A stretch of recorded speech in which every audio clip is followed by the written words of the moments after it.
Hello fifth class, जो हमने lesson अपना करा था फर्स्ट, तो आधा हो गया था, आधा हमारा रह गया, तो अब हम उसको कंटिन्यू करेंगे। तो आज का हमारा टॉपिक है सीड डिस्पर्जल। क्या टॉपिक है हमारा?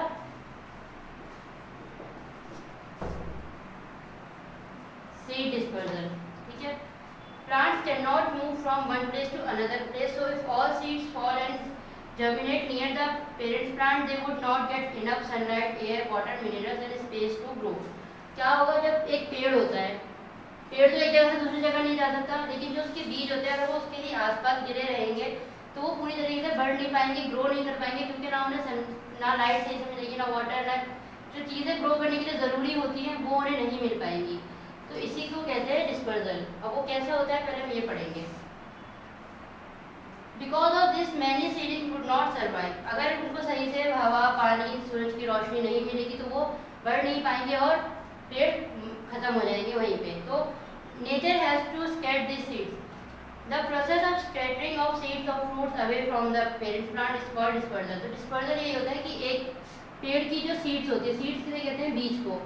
जो नेचर है वो इसमें हेल्प करता है। नेचर मतलब जो कुदरती तौर पे जो होता है वो इसमें हेल्प करता है उनको एक नया प्लांट बनाने में। उनको कैसे हेल्प करता है? वो क्या करता है, जो सीड्स होती है उन्हें जगह जगह उनसे दूर बिखेर देता है ताकि वो वहाँ से जाके दूसरी जगह पे एक नया प्लांट बना सके। अब वो कैसे करता है ये हम पढ़ेंगे।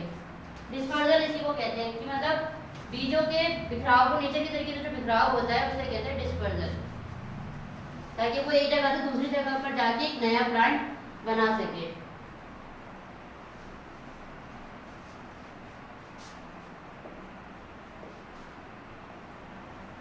डिस्पर्जल की अगर आप डेफिनेशन देखोगे तो है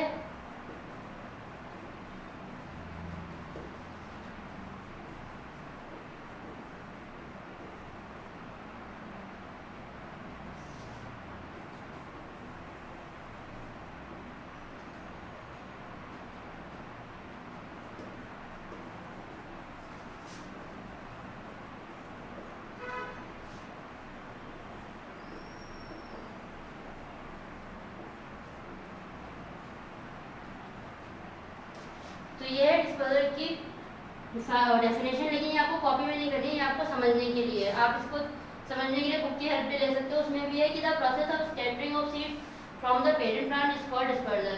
जो पेरेंट प्लांट है उससे सीड्स को अलग अलग जगह बिखेरने का जो पूरा प्रोसेस है उसे कहते हैं dispersal. Wind, water and animal are called the agents of dispersal. अब ये किसके जरिए होता है, कैसे होता है, कौन इनकी हेल्प करता है डिस्पर्जल पूरे प्रोसेस में, तो वो हम पढ़ेंगे। तो पहला है इसका विंड, सेकंड है वाटर और थर्ड है आपका animal.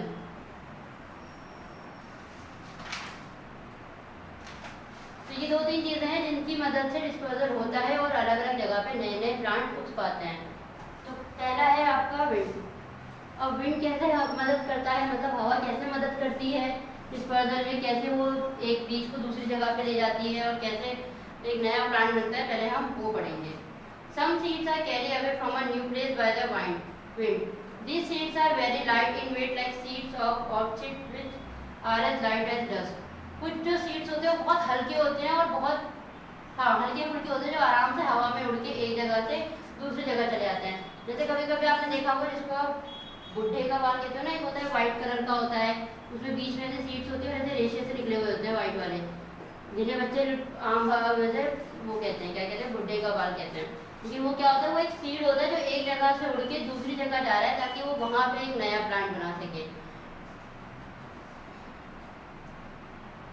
These hair growth act as little branches which carry the seeds far away from the parent plant. The seeds of maple and elm tree have wings to the, यहाँ पे देखो आप अपनी book में अगर देख पाओगे तो यहाँ पे होगा विंग सीड्स ऑफ मेपल। ये एक बीज है जिसमें आपको दो विंग्स दिख रहे होंगे कि दो उसके पर्स हैं, लेकिन वो पर किस काम में आते हैं उसके, उसमें ये होता है कि वो उसको हवा, ताकि उसको आराम से उड़ा के ले जाए और वो एक जगह से दूसरी जगह जाके एक नया प्लांट बना सके। तो हवा ऐसे मदद करती है कि अगर कोई सीड है तो वो हवा में हल्का होता है, इसलिए हवा में उड़ के एक जगह से दूसरी जगह चला जाता है, उससे थोड़ा दूर, ताकि वो एक नया प्लांट बना सके। तो ऐसे आपकी विंड जो है वो हेल्प करती है डिस्पर्जल में। सेकंड है आपका डिस्पोजल बाय वाटर। अब वाटर में कैसे होता है? वाटर का है the seed of fruit of plant that grow in our near flowering water get disposal by water. The coconut has a fiber outer covering, it has air trapped between its fiber. The lotus has a spongy fruit, this feather enable them to float on water. नारियल देखा है आपने? नारियल में क्या होता है, आपके हवा भी होती है और पानी भी होता है। जब आप नारियल को पानी के अंदर छोड़ोगे तो वो तैरने लग जाता है, तो उससे क्या होता है, वो फ्लो होके पानी में, जहाँ भी पानी जा रहा है बह के, वो बह के जा रहा है जहाँ तक वो पानी पहुँचेगा। जैसे ये पानी है, इसमें आपने नारियल छोड़ दिया, अभी पानी जहाँ भी जा रहा है बह के, जहाँ पे जाके वो नारियल ठहर जाएगा या रुक जाएगा, वहाँ पे एक नया प्लांट बन जाता है कोकोनट का। वैसे ही लोटस में भी होता है। तो ये हैं आपके दो, विंड और वाटर, पानी और हवा की मदद से कैसे डिस्पोजल होता है। अब है डिस्पोजल बाय एनिमल्स। थर्ड क्या था हमारा? एनिमल। अब एनिमल्स कैसे हेल्प करते हैं डिस्पोजल में? Some seeds have hooked, spin or stiffy hair. This helps to seed to stick to the hair in the bodies of animal. Feather of birds are also to our clothes. These seeds are then carried from the one place to another place. कुछ जो होते हैं seeds, उसमें क्या होता है, छोटे छोटे कांटे टाइप के निकले होते हैं, या कई बार होते हैं कुछ सीड चिपक जाते हैं। तो जो कुछ जानवरों के अंदर चिपक जाते हैं, उनके फेदर में, उनके परों में चिपक गए हैं, या उनकी बॉडी पे चिपक जाते हैं। तो जब जानवर एक जगह से दूसरी जगह जाता है तो वहाँ पे आके उसके बॉडी में से निकल के गिर जाता है, या उसके फेदर से निकल जाता है। कई बार हमारे कपड़ों में भी चिपक जाते हैं और हम कहीं और जाते हैं, वहाँ पे वो गिर गए हैं, तो क्या होता है, वो वहाँ पे एक नया पेड़ बनाते हैं। तो ऐसे डिस्पोजल होता है एनिमल्स की हेल्प से।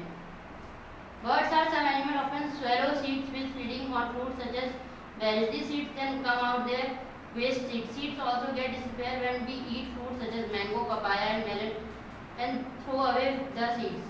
कई बार क्या होता है कि कोई एनिमल है और वो कोई फ्रूट खाता है या कुछ ऐसी चीज़ खाता है जिसकी सीड्स उसके अंदर जाती हैं, और बाद में वही उसका वेस्ट मटेरियल के तौर पर निकलता है जब, तो वो भी एक नया सीड, नया प्लांट बनाने में हेल्प करता है। इतना समझ में आ गया होगा आपको कि विंड, वाटर और एनिमल से डिस्पोजल कैसे होता है। अब हम पढ़ेंगे एक्सप्लोजन।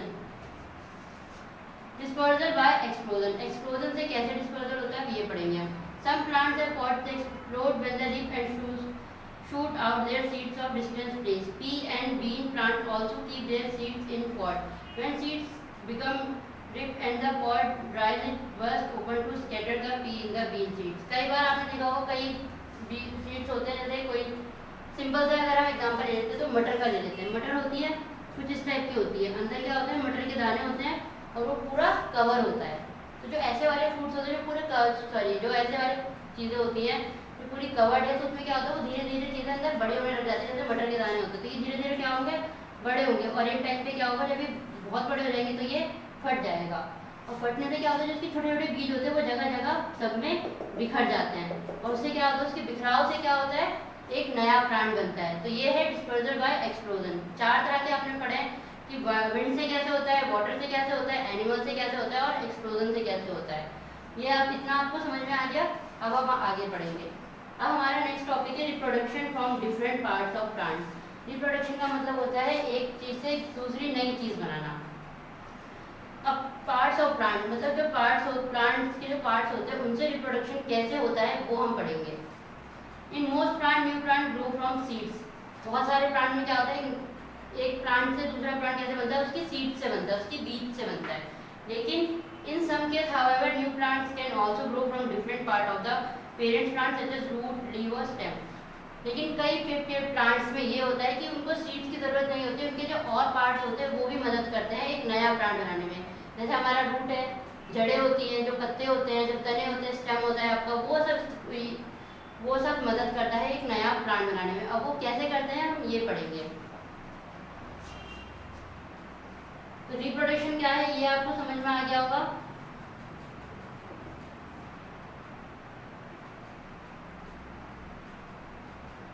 अब रिप्रोडक्शन प्लांट्स के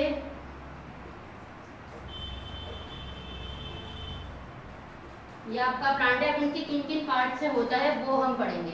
तो फर्स्ट है आपका रिप्रोडक्शन फ्रॉम रूट्स। रूट्स होती हैं, रूट्स किसे कहते हैं, जड़ों को, जो जड़ें होती हैं। Sweet potato and carrot are roots that store food, when replanted this roots grow into the new plant. आपने देखा होगा गाजर होती है, गाजर देखिए ना आपने, आपकी बुक में भी होगा, यहाँ पे देखना। रूट्स ऑफ कैरेट ये होती है आपकी, ये गाजर है आपकी, इसमें छोटी छोटी क्या होती है, जड़ें होती है। तो अगर आप इसको कहीं पे, अगर आप इसको जमीन के नीचे से दबाते हो तो इन रूट्स की हेल्प से क्या होता है, एक नया प्लांट बनता है। स्वीट पोटैटोज में भी होती है आपकी, ध्यान से देखोगे तो देखना छोटी छोटी जड़ें होती हैं, और अगर आप इसको कहीं पे दबाते हो या उगाते हो उन्हें, तो उन जड़ों की मदद से क्या होता है, और नए प्लांट्स बनते हैं। अगला है आपका रिप्रोडक्शन फ्रॉम स्टेम। स्टेम से कैसे होता है, नेचुरली आप देखा होगा कभी कभी लोग क्या करते हैं, गुलाब के पौधे लगाते हैं। तो गुलाब के पौधे लगाने के लिए मोस्टली लोग क्या करते हैं, नया गुलाब का पौधा नहीं खरीदते हैं, वो क्या करते थे, गुलाब की जो स्टेम होती है ना, मतलब जो तन, जो उसकी ब्रांच तना होता है उसका छोटा वाला, उसे क्या करते हैं, सीजर से कट कर लेते हैं और फिर उसे एक नई जगह पे प्लांट कर देते हैं, एक नए पेड़ में, नए गमले में या किसी उसमें लगा देते हैं, और फिर एक नया प्लांट बन जाता है। वैसे ही मनी प्लांट के साथ भी होता है, कोई भी नया प्लांट नहीं, मोस्टली लोग यही करते हैं कि नया प्लांट नहीं लगाते हैं, बल्कि जो एक पूरा प्लांट है उसमें से एक स्टेम जो होता है वो कट कर लेते हैं और एक नई जगह पे उसे लगा देते हैं, तो वहाँ पे एक नया पेड़ बन जाता है। तो ये है रिप्रोडक्शन की, उसमें से लेके वो एक नया प्लांट बना रहा है। ठीक है। पोटैटो एंड जिंजर प्लांट्स है अंडरग्राउंड स्टेम। जो पोटैटो और जिंजर होती हैं उनके पास क्या, उनका क्या होता है, उनके अंडरग्राउंड स्टेम होती है, उनके अंदर अंदर स्टेम होती है जो अंडरग्राउंड होती है, तो जमीन के अंदर होती है, और वो अंदर ही अंदर एक नया प्लांट बनाती है, जो पोटैटो और जिंजर में होता है।